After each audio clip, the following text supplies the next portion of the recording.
because it's the silly, stupid, fascinating, weird, wonderful. They're my people, and more often than not, they're the geeky people as well.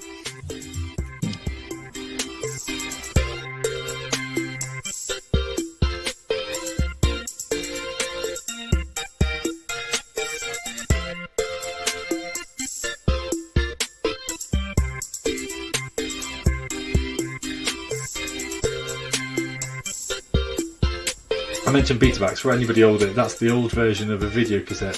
Video cassette is an old version of a DVD. A DVD is not set on the cloud.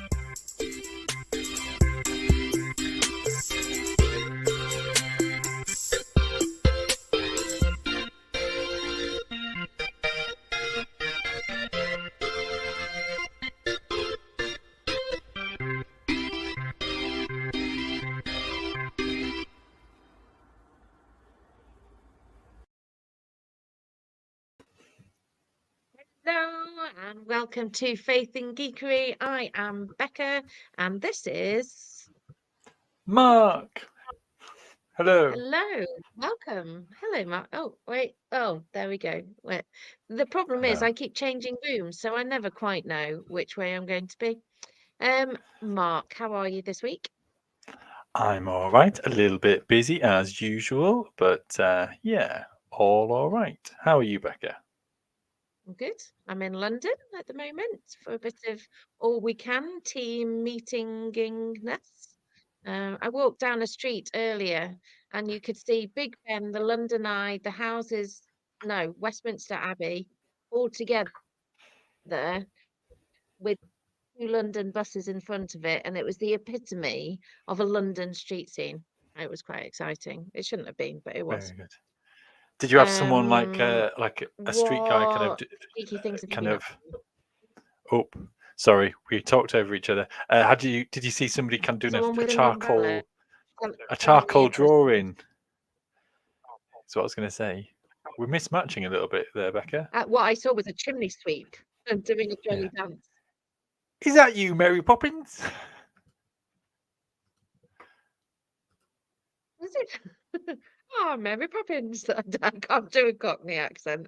I probably shouldn't even Neither try. can Dick Van Dyke. This week we don't have a super specific theme. We're going to have some delay because my internet is not the best in this Airbnb. We will muddle through. And we're going to bring in our lovely friend Lydia, who's going to come and join us for a chat. We've got a good evening from David. Good evening, David Greet. Lovely to see you and welcome to our very lovely friend Lydia. It is always a delight to have you with us. Hello. Lydia, I'm going to start asking you, what geekery have you been up to this week? I noticed this afternoon because about 15 of my friends have tagged me in it. There's an article asking and inviting people to sign up to or sign a petition. I don't know how it works on the Lego website for them to build a Highland cow. So I was very excited about that today. You've already shared it in with the Discord as well. So a couple of us on the Discord have also voted. It's the Lego ideas section. So basically, it's like the fan kind of ideas that if they get enough votes, then they'll get elevated to talk about and be designed and then kind of released as proper Lego sets. So it can be a proper cow. There you go. So mobilize your geeky camaraderie. Friends mobilize, and come geekery, sign the petition. Let's get Lydia's Highland Cow. Like, share, subscribe. What else do people need to do? Sign. I think it's just through the Legos Ideas website. So what have you been? Yes. Have you been up to anything else, Lyd? Just mainly work, so that has taken up more of my time than I wanted it to, so I've not really had a chance to do geekery. That is tricky, isn't it? Mark, what have you been up to? I've frequented a board game shop a couple of times this week, just having a bit of a peruse and looking around, which is quite fun. And other than that, been quite busy really. So not had a lot of chance for geekery. Though that being said, enjoyed nice food recently as well. I think we can be geeky about food. So lovely shawarma I like a bit for of food tea. geekery. Also had itsu. Itsu is a fave at the moment. Kind of healthy Asian food. Sounds good. I like it too. My one of the places that I role play at on Second Life is connected by storyline with lots of other little pockets of, maybe 10, 20 people. And once a year, we have a kind of convergence on one location where you've suddenly got hundreds of people all trying to do their either kind of cross role plays or doing marketplace things, so that there's a real kind of buzz and excitement of all these people with their storylines traveling in caravan to this one location, for just a kind of long weekend, and then going back to doing their own role plays and all the rest of it. But it kind of creates lots of kind of role play arches and all the rest of it, which is really good. So we've been prepping for that and getting ready to do a little dance exhibition and all sorts of things. So yeah, that's my geekiness. Yay. Very good.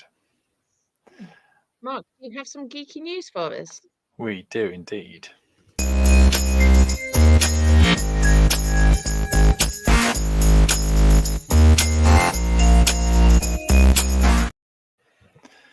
Here we go.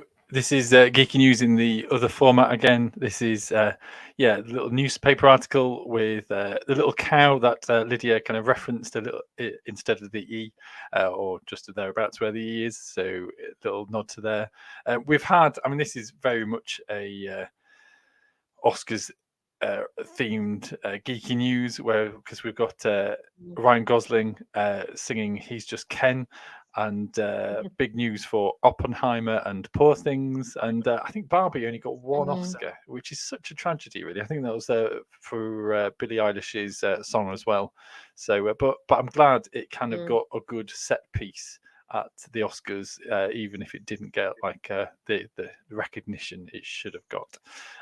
Also, I thought I'd also mention that Godzilla has received its first Oscar in its 70 years of being on film, and the chaps behind, or the team behind the VFX, they even did like a little Godzilla animation of him receiving receiving an Oscar, and so that was quite cute as well. That they did that. There are two things. One thing I forgot to put on here is that we call it? Spinal Tap 2 is in recording. So I thought that was quite astonishing, really. So Spinal Tap is coming back with a sequel, and that they've just started recording that, as well as Henry Cavill is now lined up to play Hyperion in the Marvel Universe, and I think that's going to be quite cool. But also, it could be quite hard for the DC fans, kind of as he makes that leap from DC Superman to Marvel, and I think he's likely to be like somebody who's going to go up against Thor and things like that. Anything to comment about geeky news or otherwise? I will confess to staying up all night and watching the whole of the Oscars, and thoroughly enjoying doing so. Anything that jumps out at you for the Oscars?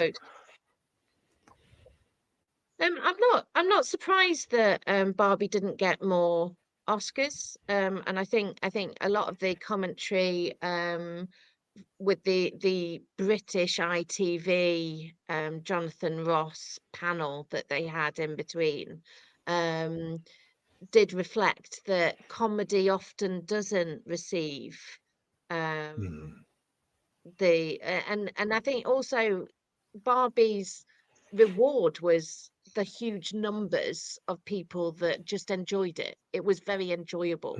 Yeah. But I think I haven't seen Oppenheimer, but I have seen Poor Things. Watched it with my children uncomfortably. My older teenage children, so we're not talking young children, but they chose to watch it. And oddly, normally we would just go, you know what, this is just uncomfortable to be watching the quantity of sex scenes that are in there. But because the story actually really drives it, and Emma Stone is so phenomenal in this character that doesn't infantilize the age that her brain is, without giving too many spoilers about the story.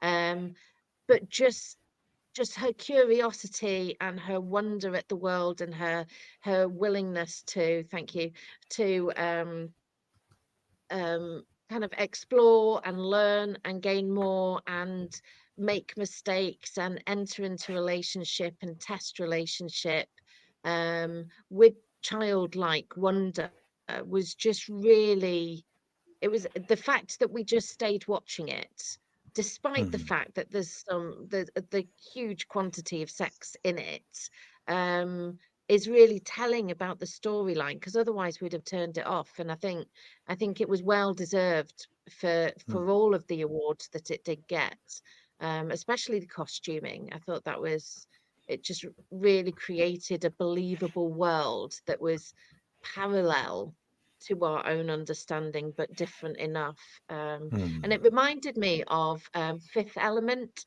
some of Oh yeah, the kind of styling. Yeah, so cool. I just really enjoyed I, it.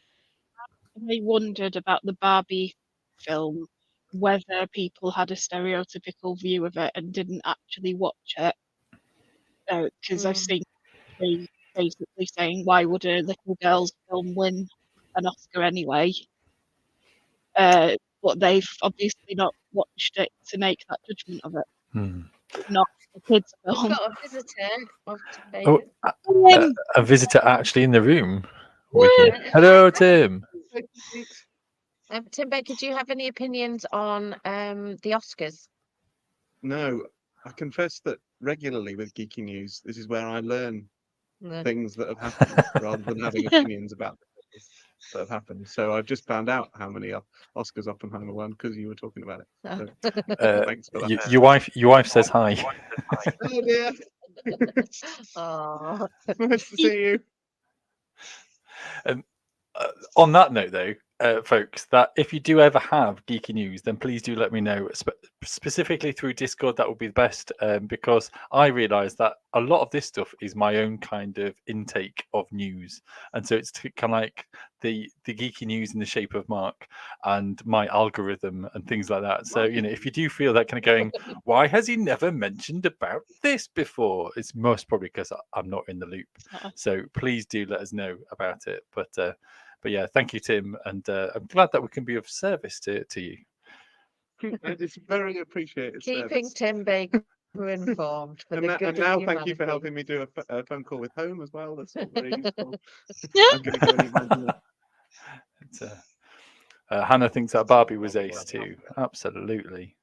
Definitely. I think that's it. I can understand where people are with it, and I think it is a shame that kind of it doesn't get the recognition. I thought it was a really good film. I thought it could have got better recognition, and everything from like Weird Barbie. I mean, I've forgotten the actress, but she was fantastic. I love Weird Barbie.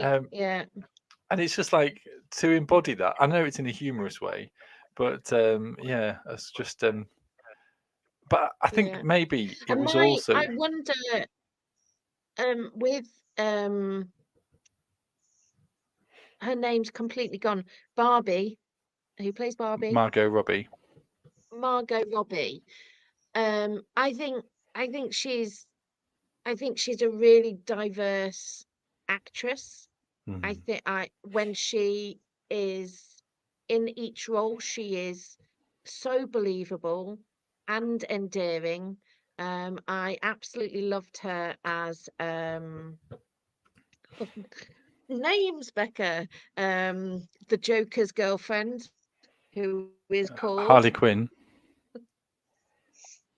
Harley Quinn, thank you. And yeah, it's almost because she's blonde, beautiful, has won the genetic lottery, whether there's almost too good to be true. We can't possibly reward her because she wasn't even nominated for an Oscar, I don't think. And it's No.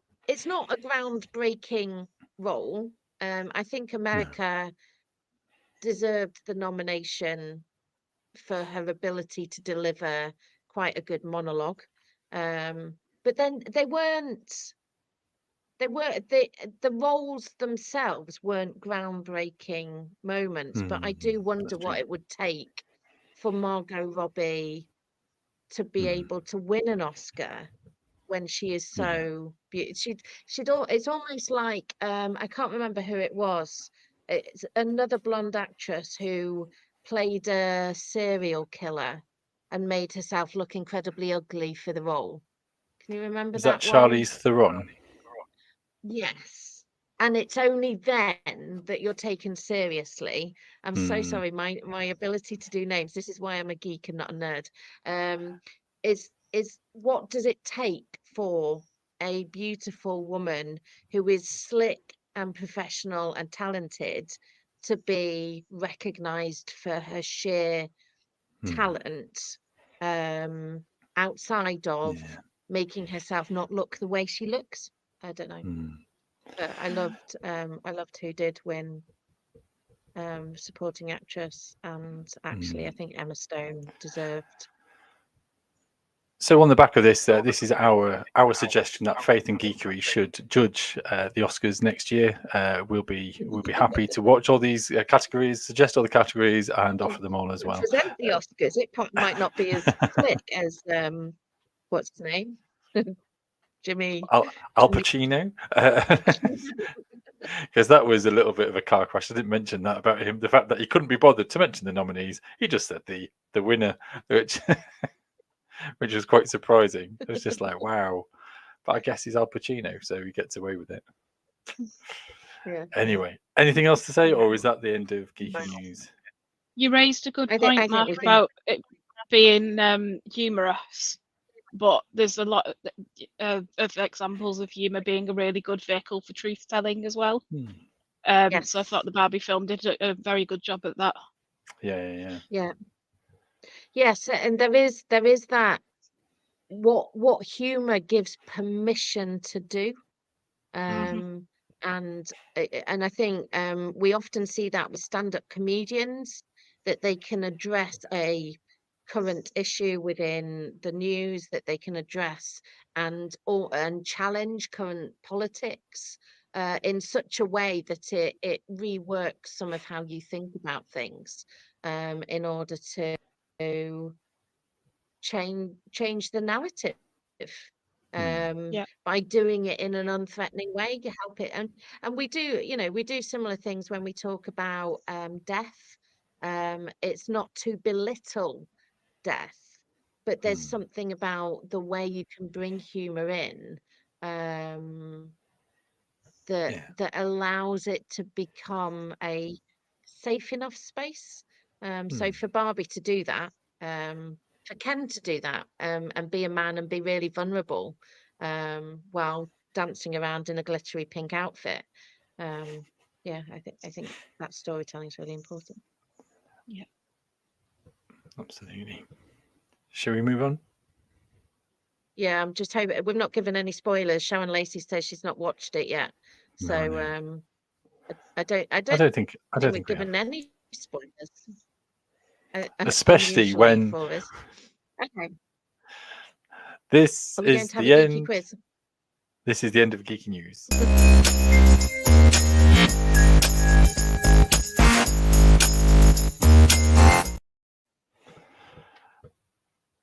Let's come to the quiz. Because busy eating.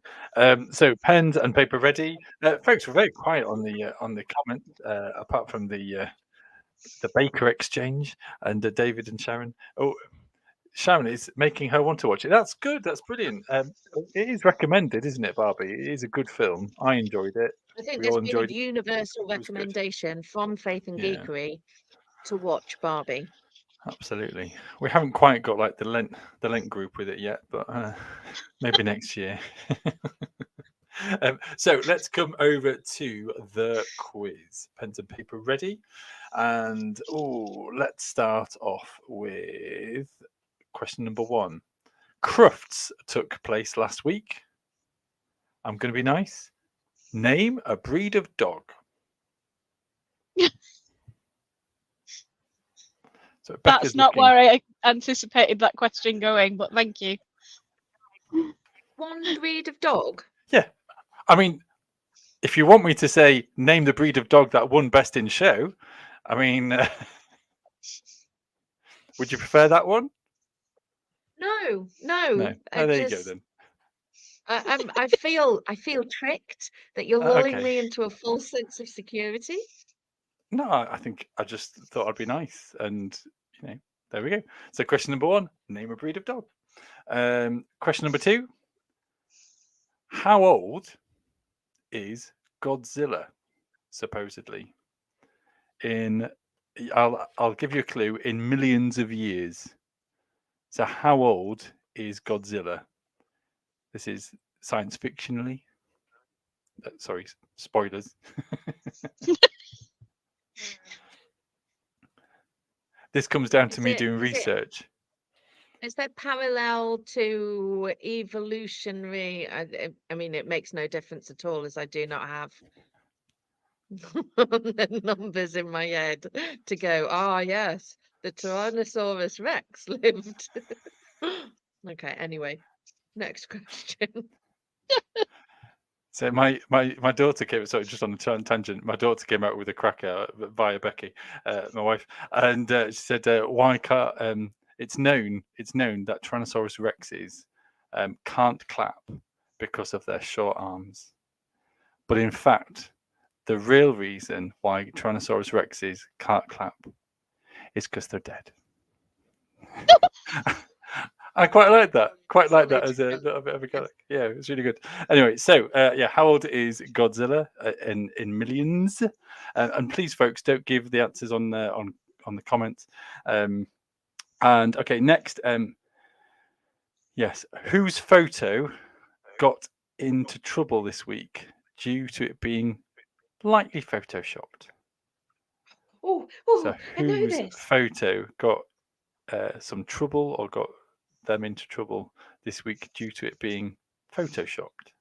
Becky, you said that in exactly the same tone as Elf when he sees Santa in the shop. Santa, I know him! That was question number 3. Question number 4, and this is a courtesy of facts.wiki, because I just saw them. And the Guinness Book of Records was invented to stop what? So the Guinness Book of Records was invented to stop what?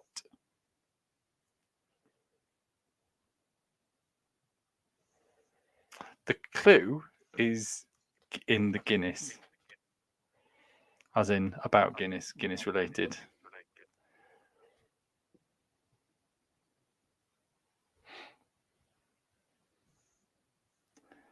And then finally, question number 5. At the Oscars, who was sat immediately in front of Ryan Gosling? So at the Oscars, who was sat immediately in front of Ryan Gosling?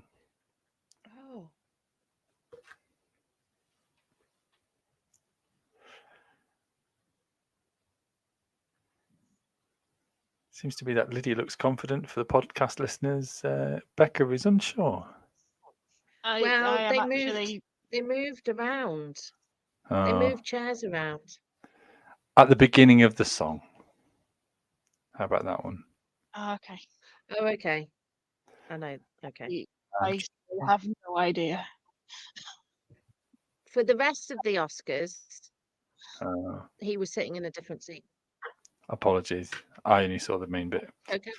So, I mean, the fact that I have current knowledge about something with almost knowing names is short and miraculous. And I think this is a moment that we're having. Faith in Geekery has honed me to be a better geek. Oh, very good. Shall we have some answers? Yes, Or would you like to give some let's. answers? Question number 1, name a breed of dog. Patterdale. Very good. Labrador Retriever. Cool.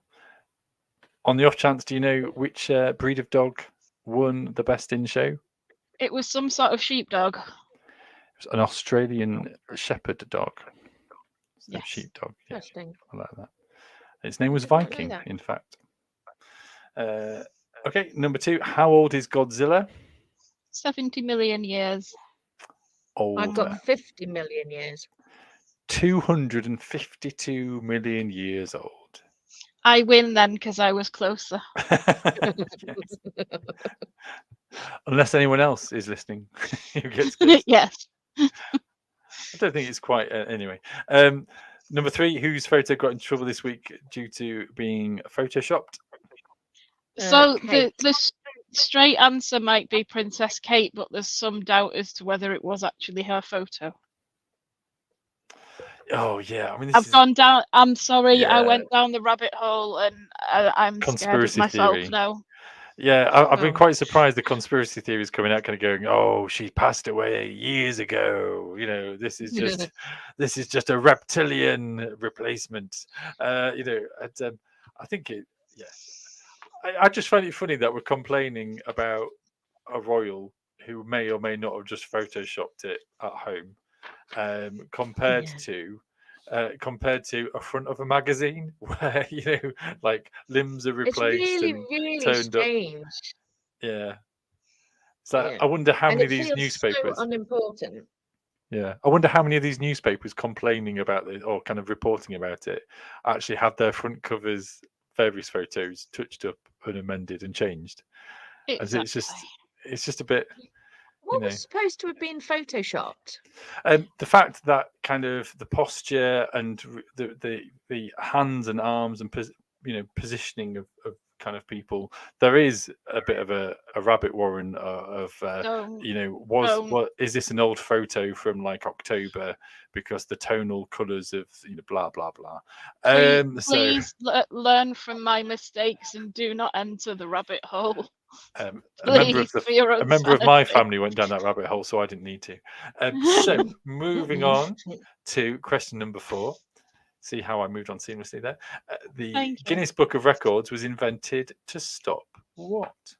The Guinness Book of Records. Drinking not enough Guinness to improve sales. Any ideas, Becca? I've got down claims that Guinness was the most drunk something. It was to claims stop about drinking Guinness. It was to stop pub arguments. To stop people kind of arguing over their pint, and so it was to kind of give like a definitive article rather than people arguing and starting fights about the longest ball of string in the world. Yeah. I just thought it was quite sweet, really. But yeah, that's one cool. to file away. Okay, number 5. The Guinness Book of Records in a pub. And it being a really good thing to have in a pub, because you can turn it into a quiz or just kind of icebreakers or conversation starters. I can see that. Okay. What's the last question? The last question is regarding at the Oscars, who sat immediately in front of Ryan Gosling? Before he sang the song Barbie, it was Margot Robbie. It was indeed. That was my answer that I was after. Lydia, did you get that? She was not sitting in front of him for the whole of the Oscars. She was sitting behind him for most of it.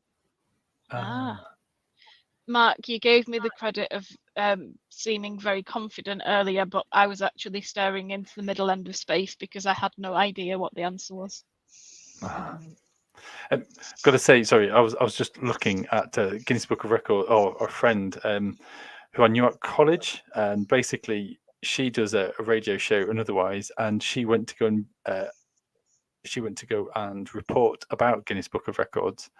And as a little bit of a nod to her, they actually put her in the little kind of cartoony bit on the back page. So like she's actually on the cover of the world records of the Guinness World Book of Records. So that's Bex Lindsay, who does various podcasts and streamingness for children TV and things. So that's pretty cool. Anyway, I think that is the end of the quiz.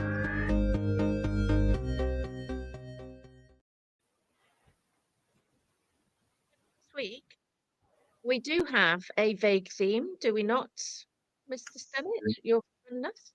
What is it? I miss your audio then a little bit. Is that what you're asking me? What the quiz, the theme is? Should I say? Yeah. The theme for me, I thought this week is about music, and I realised that we've already kind of touched on it in a little way of how kind of music can kind of be a centre of entertainment and things like that. And I just kind of wanted us to ponder about kind of the part of what music plays, and whether we can be geeky about some music or music, no music, or kind of times of where music is pivotal for us. And so I just wanted to start off with, as a bit of a general question, of what kind of what music did you start off with, as to say, what was your first music track, or I don't know, or I don't want to sort of say vinyl, cassette, CD, download. So just as we kind of migrate onto the theme of music, what is our kind of first purchase into the music world, if we ever have?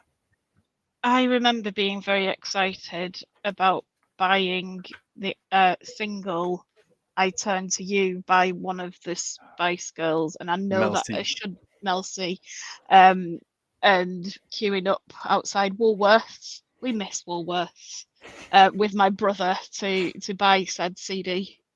So that I think I started off as a child of the late 80s, 90s, whatever, as a Spice Girl fan. Obviously, cool. I've diverged a lot since then, but yeah. Very good. Very good. What about you, Becca? My first album that I owned, I think, was Kylie Minogue. And then I bought from a jumble sale. I miss jumble sales. Jason Donovan's album at the same time. New Kids on the Block was another gift that I got. The first one where I branched out outside of other people buying me gifts was when I bought Michael Jackson's History. And I remember really kind of defending this album. My uncle, who worked for the BBC at the time, was saying, you know, Michael Jackson, he's just, you know, he's a 70s star. He's not gonna make a comeback with this. And he did. He absolutely, you know, just kind of hit something that people were wanting with his music at the time. And I remember kind of being quite smug that I knew better than someone at the BBC, that Michael Jackson was going to be a thing, when he'd kind of been a bit obscure, I think, during the 80s. He'd not really, but he came back with History as this really strong album. But otherwise it was records, and it was the Beatles, all of the Beatles, very good. pretty much non-stop other than that. For me, vinyl wise, the very first one I remember was Postman Pat. I got a single of Postman Pat. Somebody got it for me, I think. And on the B side is the Ted Glenn Fix It or Leave It With Me song. Where it's like, leave it with me, ho, ho, ho, leave it with me, which was very sweet. Unfortunately, that fell off a curtain pelmet and died a death. I think I still have some of the pieces somewhere. But the other one for me, going out and buying my first single on cassette, I actually bought two on the same day. One was Spaceman by Babylon Zoo. The Spaceman. I always wanted you to fly. Spaceman. And the same on that day was Michael Jackson, but that was the Earth song. The kind of one. So there's the history album. it was just a single one I got. Oh, in fact, I want to know. I think that might have been on history. I'm just trying to work out. Oh, in fact, I tell a lie.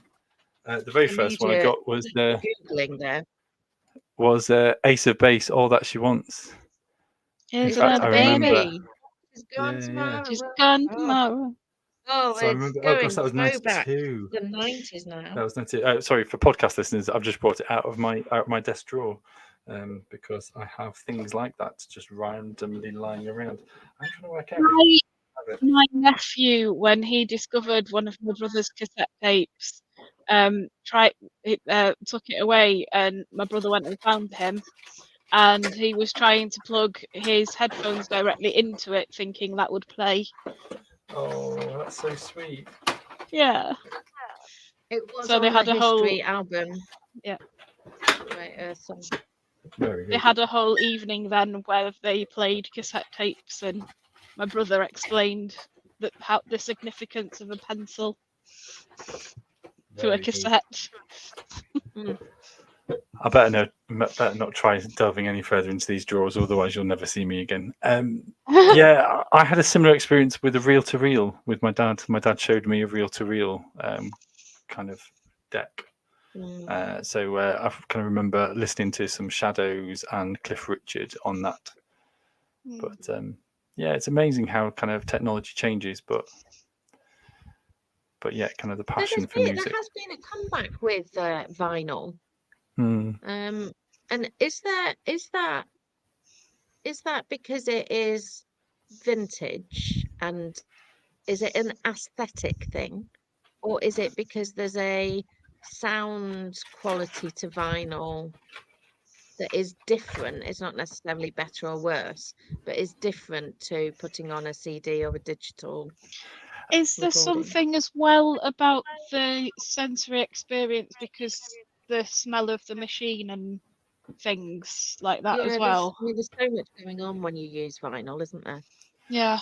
I think there's something there about I don't want to say the static, but the kind of the noise, the unique noise that it kind of makes. Yeah. But actually, the way that it is recorded onto it is actually a very analog way of capturing the tone and the kind of the resonance of the music, which when it becomes like a digital version, you're just kind of a zeros and ones. So it's a little bit kind of it's a bit too clean sometimes, whereas actually it feels a bit more grubby and a bit more earthy and a bit more kind of actually real? in the room. Yeah, real. Yeah. So David Greet's just commenting. It becomes a physical thing, doesn't it?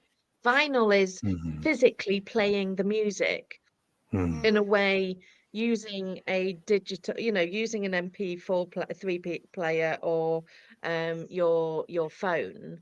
It isn't physical in the same way. It's digital. Whereas vinyl, it's like I went to a fancy dress pub night the other day, and it was a Harry Potter themed one, and I took a box that plays the Harry Potter theme tune, and it's that really old fashioned, like Cling, old cling, cling, organ cling, type cling, technology. cling. And it feels like you're Yes. actually playing the music, even though you've got absolutely no control over anything but the speed. There is something physical about music that makes it a tangible experience beyond just having epic headphones and all the rest of it that's going on with a digital recording. Yeah, I think there's something about listening to the vinyl that almost takes you to being at the concert more.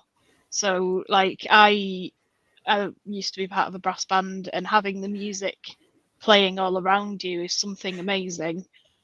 We went just before Christmas to a film music orchestra thing at Selby Abbey, and I found myself being deeply immersed into sorry, Tim's just flashed a message up. Does Becca want any more food or drink? Sorry, for the benefit of the podcast, of course. Eating my dinner. But yeah, there was something really immersive about being so close to the band as well, the orchestra as well. There's something you can inhabit music through vinyl and through live performance in a way that you struggle to. I'm not going to say you can't, but you struggle to digitally. I think, yeah, especially live performance stuff, I think it just elevates it to a different level. And I think actually when you have music to whatever standard, it's there is something there about having it blurting out, filling a room, filling a big venue, and physically feeling the bass just blast your body. And do you know what I mean, where you can feel your whole body kind of affected by the kind of the spectrum of sound. I think it's just fantastic. But I think that's again a part of that experience of being in a concert, being in a location with that music, and harking back to the vinyl. I think there's also something there about nostalgia and kind of being able to kind of revisit those feelings and that practicality. So it's not just reliving the sound, it's reliving the practice of and the expertise, dare I say, sometimes, of putting the needle right and making sure it goes right, and kind of almost that kind like of using MS-DOS. Is that C-prompt. the practical engagement with what you were doing that was more than just pressing play? Yep. Yeah, there's something about the new modern cars. People are talking about that when you've got like just a little kind of touch screen on a car. People are saying actually it's not that good. We want flicky knobs and switches and bits and pieces again, just to feel that kind of physicality. And it's like the reward of haptics, isn't it, on your phone? Yes. I'm quite glad that iPhones, we're going off on a bit of a tangent, that iPhones, even though they don't have that, it's not a physical button, it's a haptic. And I need that in my life. I need that little reward of doing something tangible. Interestingly, David, with his thing about Iron Maiden being buying their debut album, the reason David and I became friends was because we had a fundamental difference of opinion about what you surely listen not. to. Yeah, in a car, every single week, there and back on to a university placement, to the point where I screamed at him because I found it absolutely intolerable to be surrounded by sound as persistently as I don't think it was Iron Maiden, but it was certainly that genre of music where it was becoming absolutely sensory overload, especially after being on placement and being tired. But the fact that we could, despite the fact that we didn't agree on music, we were able to kind of come through that. Was it despite the music, because of the music, but it certainly did something where it brought out a real humanness and a visceral response of sheer rage. And I'm sure that's probably a neurodiverse response to sensory stimulation. But we have been besties ever since. So the role of Good. music for good and bad. For podcast listeners, David has messaged to say it was due to that music. Just to be clear. There you go. Here's another question for you. What sort of music helps kind of settle you or center you, or kind of you can kind of get more depth out of the universe, out of life meaning, and anything else? Is there a piece that you can kind of really resonate with you that helps you just? We had a Delirious song for our for me going into the ceremony of our wedding, and we also had it as our first dance. And I play it when I need to feel loved and remind myself of, it reminds me of the wedding day, and it also reminds me of that feeling that Mark and I have for each other. I find sometimes when I'm a bit down with the world and everything in it, Grace Petrie can either energize or calm me, depending on exactly what the feeling is. Yeah, that's good. And you just reminded me, Grace Petrie has released a new album just over the last couple of days. So that sounds good. But that sounds good. And so, is there anything in particular that kind of grounds you with Grace Petrie? It's that feeling of solidarity, that I'm not alone in feeling the things that I'm feeling, because she's covered quite a large range of emotions in her songs. Yeah. Good. Tim Baker for the podcast people say that he's a big fan of anything Celtic or folkish to help with that deeper resonating. And I'd say it's kind of similar, but I'll ask Alexa to play acoustic mix-ups. That's probably my go-to. Is I almost don't mind what genre it is, but there's something about the rawness of a remake of a song done acoustically that wasn't that Radio 1 used to do Live Lounge. Yes. And they were always my go-to of, here are people doing, and it's not quite rehearsed, it's not the album version of the song, it's their current way of singing it, and that the rawness of acoustic music. And it'll be different based on the different mood, but there's something about live music, live instruments, people really singing into the song where it feels less rehearsed and more, don't know, raw. I think that's where my go-to would be. Yeah. Can I ask, does the often acoustic version of the John Lewis advert kind of backing tracks also fit into that category, or are they too polished? I would have to hear an example to flip my resonance of it. Polished isn't bad. There's something about people playing. It's people playing their own songs, but almost Alexa, make fart sounds. Oh, don't do that. We're going to get into trouble. Sorry, Brandon had just shared up that he'd jumped out of his seat as his smart device had responded. So thank you for that, Becca, for everyone's fart noises. Suddenly... Alexa, play acoustic music. Oh, good. We've now lost Becca too. Brandon has put stop. Please stop.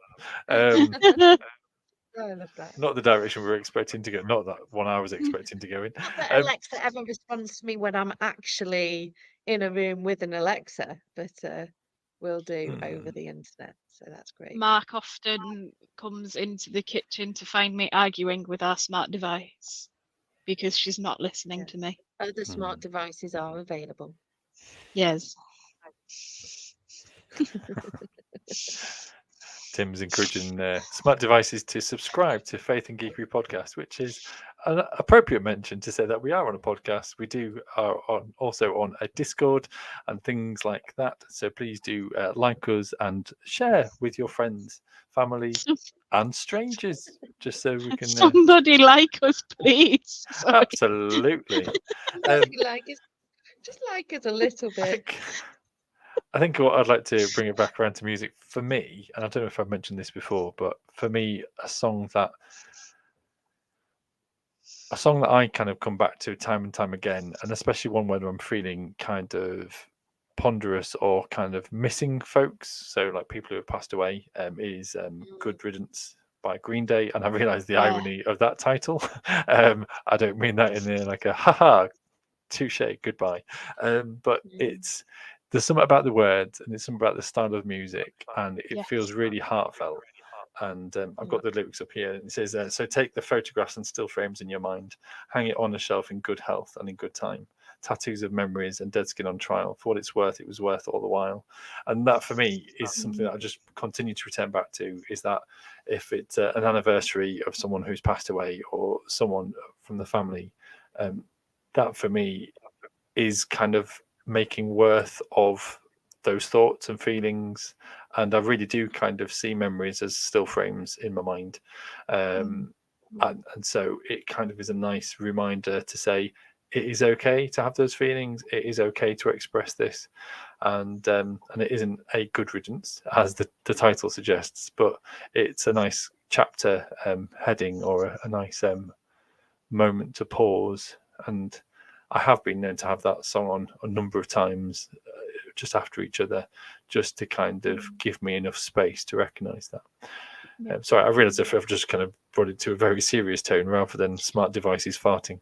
That's the power of music. I mean, if humor can do that, then music also does that, and it's I think this is one of the kind of spiritual aspects of geekery, is that it creates a space to feel and be human, and to recognize almost intentionally, this is what I need to do right now. And it might be I need to be creative, I need to craft. It might be I need to immerse myself in story. It might, and it's that, if geekery is practice, is spiritual practice, something that you can do intentionally and with self-awareness, as a posture, which is a new way of a new way to me of understanding the attitude that I come to about something.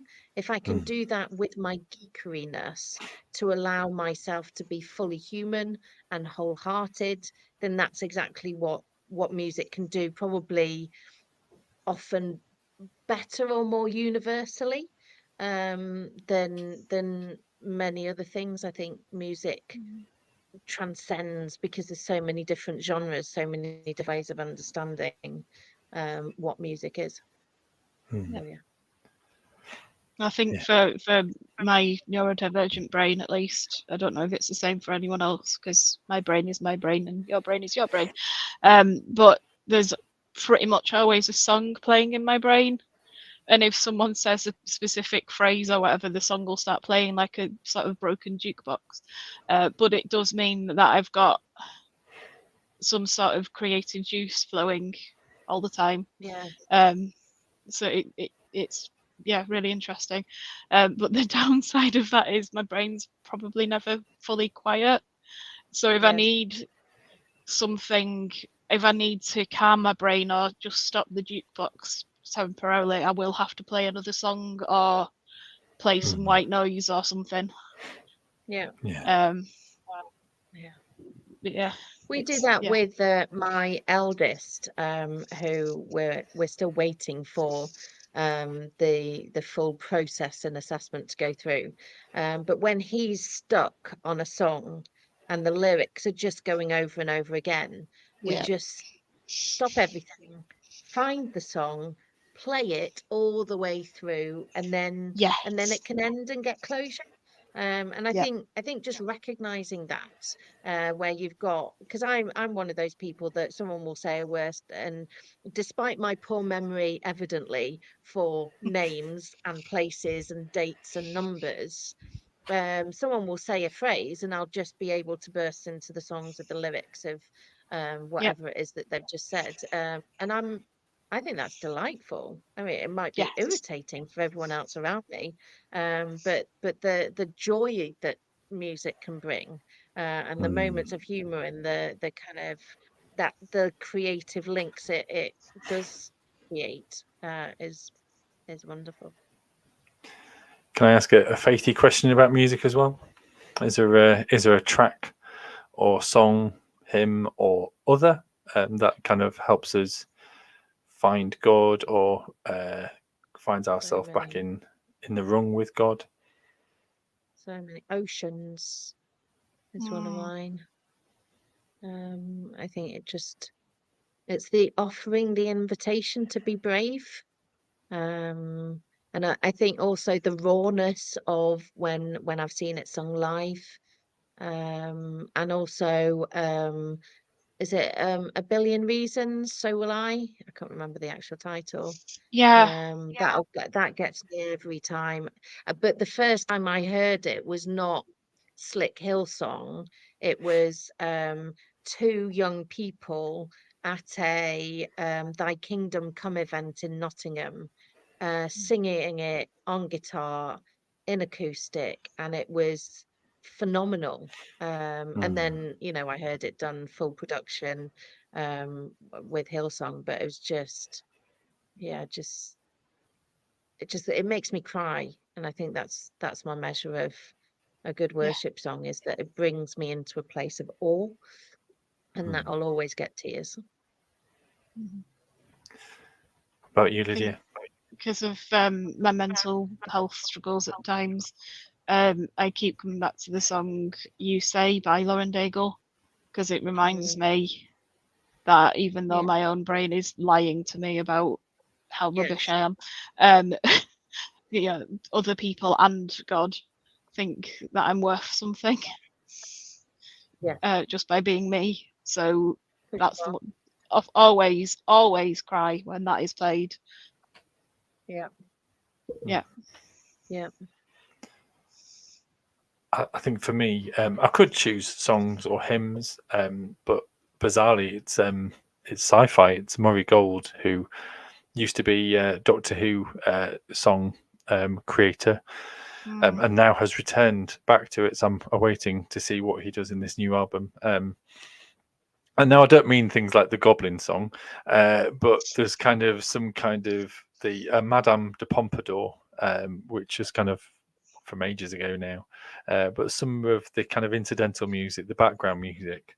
So it has no lyrics. It's just, but there's something the way it's emotive and brings you into kind of thinking. And I don't know whether it is because I can picture the scene and the set where it is in like an episode that can also kind of meet into it. So when they're talking about Gallifrey in Doctor Who, and the kind of whimsical, aspirational imagining of what Gallifrey is like, I definitely have that kind of connection of what kind of I imagine what heaven's like and things like that. And there's places of kind of closeness of where the Doctor has come to rescue, and I think that's with Madame de Pompadour, where Madame de Pompadour, spoiler by the way, knows kind of meets the Doctor and knows her all her life, and so that music kind of connects her relationship with him, that it's lifelong, and that he's always there. He's always there in the fireplace, as it were, and so so I think it's very emotive, but I think it may be because I'm very emotive with Doctor Who as well. But the music, even without any lyrics, can really kind of help me find kind of help me to express myself through music and tone, rather than it just being like, oh, I like that song. And it's just that kind of those sort of creative pieces that really kind of help me find and express where I feel with God, if that makes sense. Yeah. I think I'm similar with the Harry Potter films, because I grew up with Harry Potter and it helped me a lot when I was a child. Thanks, J.K. Rowling. Sorry. The music that's played as Harry's getting on the train at the end of the first film, particularly, brings me joy. And I do listen to the soundtrack.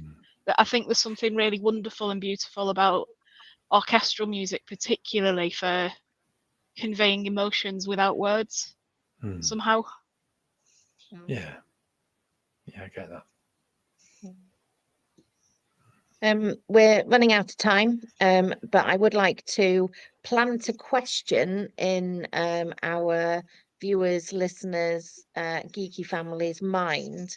And it's related to a little project that Mark and I are involved in, and I'm sure we'll talk about it in the future. But if you were to sing a hymn or a worship song to a geeky tune, and I'm thinking, you know, the Firefly theme tune or the X-Files theme tune, what would that tune be? So singing a hymn or a worship song to a geeky tune, what would that tune be? Answers on a postcard, answers in Discord, send us a message. I'm just collecting for now, and we'll tell you more about it when we know more ourselves. Very good. Now I've got Thine Be the Glory to the Pirates of the Caribbean in my head. Thanks, Becca. You're welcome. That's exactly. I'm writing it down. Yeah, that's cool. To be honest, I tend to do this thing around Christmas. So I have done things like Ghost Riders in the Sky, and I even tried. Unfortunately, it was too hard to play. But Baggy Trousers, two. Now, what was it?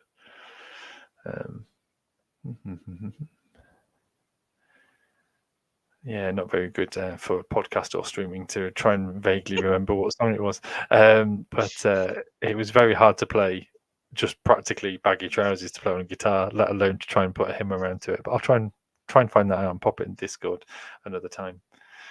But yeah, I think our time is nearly to an end. Thank you, Lyd, for coming to join us. And folks, do remember to vote for the coup, as well as remember that we are on Discord and things like that. And please do get in touch if you have interests or you have a subject that you want to share about. We are always on the lookout for guests. We have a couple of people coming up. I think we might not have you, Becca, next week, but we do have James to come to chat to us, unless your plans have changed. Nope. So we have kind of got James as a guest next week. Yes. But just be in touch. It'll always be good to see. I think we have kind of got more stability coming regarding timetable and things, but we will be off for Easter. So as that is up on the horizon, coming over the hill like a monster. Good ending of the lyrics there. Yeah. Thank you, Mark. Thank you, Lydia. It is always a delight to have you with us. Always a pleasure to be here. Thank you to the brief visit from Tim Baker and to Vic, who bought me lunch, dinner. I don't know what time of day it is. And until we see you next time, geek safely and lovingly.